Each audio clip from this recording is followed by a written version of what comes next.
Hello foodies, tomato rice ఎలా చేయాలో చూసేద్దాం. కొద్దిగా ఆయిల్ వేసి బిర్యానీ ఆకు, దాల్చిన చెక్క, షాజీరా వేసుకోవాలి.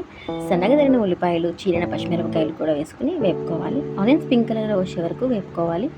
తర్వాత సన్నగా తరిగిన టమాటా ముక్కలు కూడా వేసుకుని వేపుకోవాలి. కొంచెం వేగాక కొద్దిగా అల్లం వెల్లుల్లి పేస్ట్ వేసుకుని వేపుకోవాలి. కొంచెం సాల్ట్ వేసుకుని వేపుకోవాలి. 2 రెమ్మల కరివేపాకు, టమాటాలు క్యూబ్స్ కింద కట్ చేసుకునేవి కూడా వేసుకుని వేపుకోవాలి. టమాటాస్ నుంచి తొక్క సెపరేట్ అయ్యే వరకు కూడా మనం కుక్ చేసుకోవాలి. టమాటాస్ నుంచి తొక్క సెపరేట్ అయిపోవడం నాకు స్టార్ట్ అయ్యింది. ఇప్పుడు టమాటాస్ కుక్ అయిపోయాయి కాబట్టి కొద్దిగా కారం, రైస్కి సరిపడా గరం మసాలా, తగినంత ఉప్పు వేసుకోవాలి. మీరు వేసుకుంటే రైస్ మొత్తం సరిపోయేంత ఉప్పు ఇప్పుడే వేసేసుకోవాలి. లేకపోతే రైస్ వేసుకున్నాక సరిపోలేదు అనుకుంటే మళ్ళీ మనం రైస్ వేసుకున్నా కూడా సాల్ట్ యాడ్ చేసుకోవచ్చు.